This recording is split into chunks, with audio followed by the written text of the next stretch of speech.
out to Mount LeConte in the winter. Who's been to Mount LeConte in the Great Smoky Mountains? Dang it. I kind of figured, but that's awesome. I was hopeful a lot of people had been. How many people have been there in the winter? Good, just one. That means you're all still allowed to vote for me because this is Mount LeConte in the winter. So a little bit more specific. Not only do I want you to go somewhere, but I want you to see it in a different way. I love winter backpacking. It's just like it's most of the backpacking I try to do is going to be in the colder weather. And so I'll try to give some quick insights. I didn't rehearse, so we'll see how I do with time. But that's where we're at. Clicker stopped working. There we go. All right.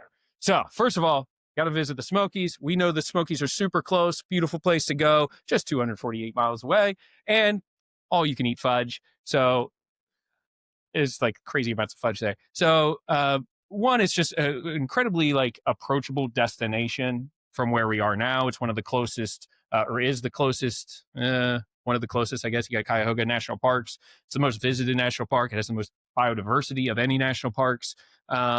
And it's just absolutely amazing to go there. Remember, I said go to Mount LeConte in the winter, though. How many people, a lot of people don't love the crowds of the Smokies. Neither do I. Not going to find it in the winter. So perfect place to go in the winter. There's a lot of opportunity for you to cater your trip in a number of ways. So go for a night, go for a day. You can day hike Mount LeConte. I run into plenty of people on Mount LeConte every time I go out there to hike it that do that, once a week almost. Like they live out there and that is their favorite mountain. They go up and down as much as they can. You can also do an overnight. This is the backpacking shelter that's at the near the very top of the summit. So that's open year round through the permitting system of the national parks and Great Smoky Mountains. It fits, I think, 14 people, and you got to reserve your spot. Closed in the winter, but another option, you could go for the 5-star lodging where they have, I think, like gas lanterns and blankets and cots for you at the lodge. So this is super unique in that there's a lodge up top. I've not stayed because it's closed during the winter. Another reason to go do Mount LeConte in the winter, the views are amazing. But, the 50 to 100 people that stay up there at the lodge are going to change that sunset point view for you just a little bit. Plus, winter's going to change it a little bit. I do want to go up and do the lodge. Another great opportunity to do and have that, not have to pack everything with you or whatnot. There is always a caretaker at the top. So even on a winter trip, there's a caretaker that stays up there. So in case emergencies or just to care for the property, there's a spring up there for water, even during the winter, that usually has some good running water. And then if you're staying at the lodge, there's like a mess hall. They'll cook dinner for you and things like that too. And you spend the day going out and exploring all of the trails around the mountain, which is pretty cool. There's a lot of trails to explore on LeConte. So a little hard to read. Rainbow Falls, Alum Cave, Boulevard, and Bullhead are the most popular 4. There is more than that, but those are like the most accessible, most popular trails to go. So we'll go over a few different ones of those, and that's going to depend on what kind of experience or what kind of day you want to have, or if you're doing an overnight or not. Before we jump into that, a little bit different experience with it in winter, and one of the reasons why I love it in winter, again, you actually get outside and get that solitude that we're all craving. You get that like real like experience being one with nature and out there without as much I guess noise and distractions. You get better views, especially in the Smokies. You go through a lot of areas where you're wooded. I mean, you do have some clearings, you do have some bluffs, but you have wooded views and obstructed views a lot. And so in the winter, you're going to knock back a lot of that with as the leaves fall. And then just that glisten, that snow, that ice, that glisten on all of the trees is absolutely, absolutely stunning. My favorite trail, which is hard to pick, is probably Rainbow Falls. So Rainbow Falls and Bullhead actually basically meet at the same parking lot. You can make it a loop if you want. About 6.5 to 7 miles up to the top of LeConte from either one of those trails. Just shy of 7 miles, I believe.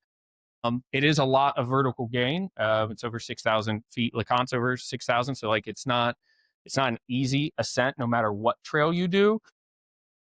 the easiest or the shortest one we'll get to is Alum Cave. So we'll get there in a second.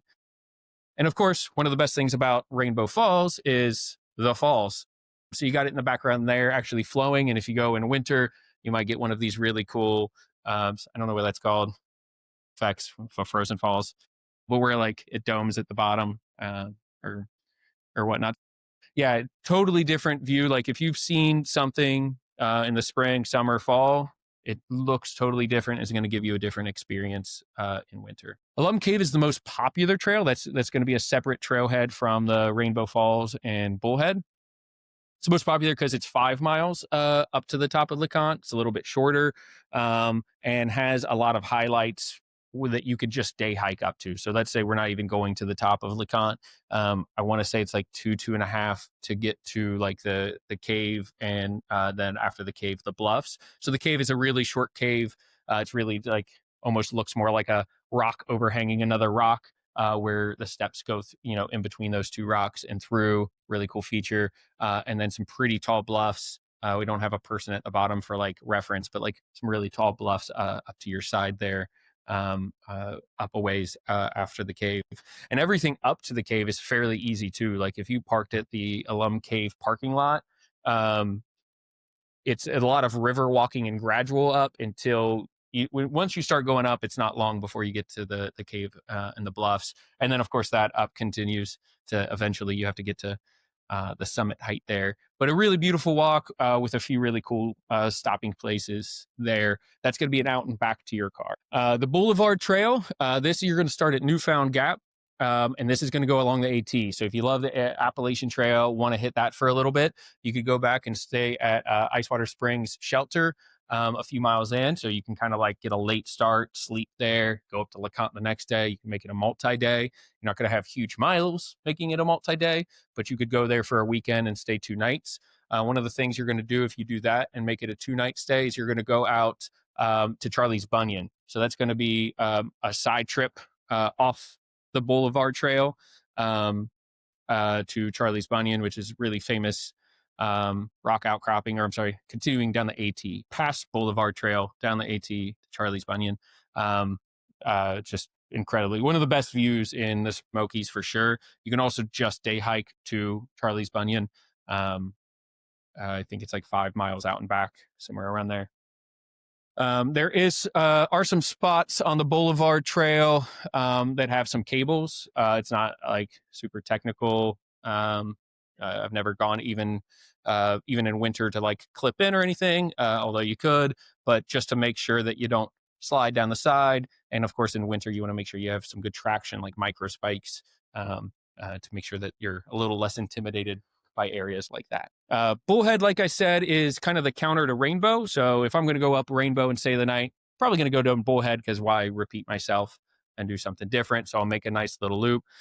Bullhead, this was a section of the Smokies that was pretty affected by fire a few years back, probably like 5 years back. Still definitely see like a lot of burnt trees. It looked different before then than your experience now, but in a way kind of opened up some views. And of course, it's going to bring back life's going to grow up around that and be super healthy because of the fire still. But if you were going up Bullhead, you're going to start in some pretty like more dense, almost like old growth forest, not true old growth, I don't think, but seemingly old growth forest, really pretty, go along some rock ledges. And then at the very top, you have some pretty good views from some of those cliff lines as you go up. So that makes a really nice loop, which would be about a 14-mile loop, I guess. How am I on time? I'm like 1 minute. I did so well. Were you holding up a sign? 1 minute. Did I talk so fast? So yeah, in this is a perfect reminder, my last minute, no matter what you do, if you make it to the top of LeConte, wander around the lodge and the shelter, and it's just kind of cool up there. The peak is actually just past the shelter. You haven't actually summited LeConte until you go a little bit further, although it's not much different, not much of an objective. But then this is a small side trail from the lodge. It might be a 1/4-mile loop or something like that. I want to say it's called Sunset Point. If it's not, I'm just going to name it Sunset Point because it's the perfect place to go for sunset. It's so beautiful. And you have just kind of some rock ledge there looking out at the Smokies. And so every time that we go up there and stay, we'll make sure to go there at night after we've set our bags down and everything. Go out there and relax for a little bit.